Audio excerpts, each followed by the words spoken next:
Assalamualaikum warahmatullahi wabarakatuh. Perkenalkan, nama saya Nurlita Dewi dengan NIM E1E021276.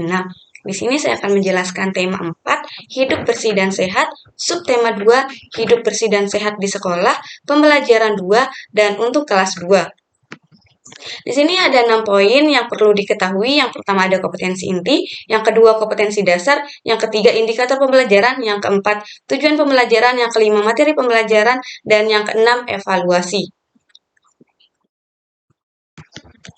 Nah, yang pertama ini ada kompetensi inti. Di dalam kompetensi inti terdapat 3 poin. Yang pertama, memiliki perilaku jujur, disiplin, tanggung jawab, peduli, dan percaya diri dalam berinteraksi dengan keluarga, teman, guru, dan tetangga. Yang kedua, memahami pengetahuan faktual dengan cara mengamati, melihat, mendengar, membaca, dan menanya berdasarkan rasa ingin tahu tentang dirinya, makhluk ciptaan Tuhan, dan kegiatan ataupun benda-benda yang dijumpai di dalam rumah ataupun di tempat-tempat bermain. Yang ketiga, dalam gerakan yang mencerminkan anak yang sehat dan dalam tindakan yang mencerminkan perilaku beriman dan berakhlak mulia. Selanjutnya di sini ada kompetensi dasar pada mata pelajaran bahasa Indonesia terdapat pada 3.4. Siswa dapat mengenal kosakata dan konsep tentang lingkungan sehat dan tidak sehat di lingkungan sekitar, serta cara menjaga kesehatan dalam bahasa Indonesia atau bahasa daerah melalui teks tulis, lisan, dan visual. Pada 4.4, menyajikan penggunaan kosakata yang tepat atau bahasa daerah hasil pengamatan lingkungan sehat dan tidak sehat di lingkungan sekitar, serta cara menjaga kesehatan lingkungan dalam bahasa Indonesia atau bahasa daerah melalui teks tulis, lisan, dan visual. Untuk mata pelajaran PPKN, pada 3.4 memahami makna bersatu dalam keberagamaan di rumah dan di sekolah.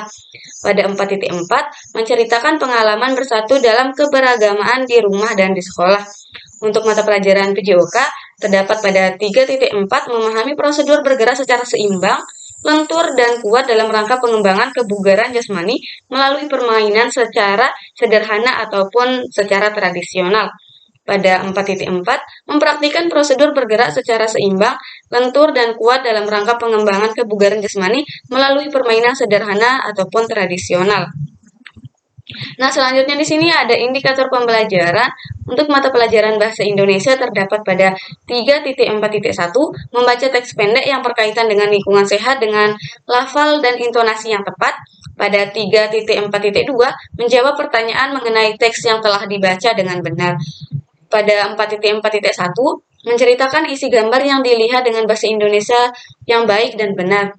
Untuk mata pelajaran PPKN terdapat pada 6.4.1, mengidentifikasi berbagai kegiatan di sekolah yang menunjukkan persatuan dalam keberagamaan di sekolah dengan benar. Pada 4.4.1, menuliskan 3-5 sikap agar terwujud persatuan dalam keberagamaan di sekolah dengan benar. Untuk mata pelajaran PJOK terdapat pada 3.4.1, menuliskan prosedur bergerak secara seimbang, dominan statis dalam permainan sederhana ataupun tradisional dengan benar. Pada 4.4.2, menuliskan prosedur bergerak secara seimbang, dominan statis dalam permainan sederhana ataupun tradisional dengan benar.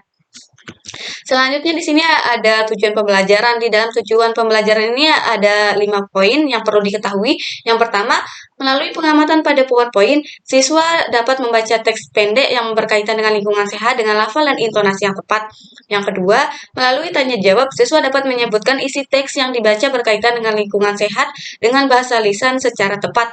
Yang ketiga, melalui instruksi guru, siswa dapat melakukan pengamatan sederhana tentang kebersamaan dengan berpedoman pada isi teks PowerPoint yang telah dibaca dengan benar. Yang keempat, melalui penugasan, siswa dapat melaporkan hasil pengamatan sederhana tentang lingkungan sehat dan dengan menggunakan bahasa Indonesia yang tepat dan penuh tanggung jawab. Dan yang kelima, dengan mengamati gambar pada PowerPoint, siswa dapat melakukan gerakan dominan statis secara mandiri.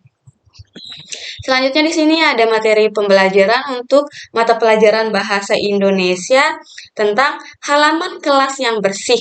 Halaman kelasku bersih. Di halaman kelas tidak ada sampah berserakan. Semua siswa selalu membuang sampah ke tempat sampah. Di depan kelas disediakan keran air untuk mencuci tangan.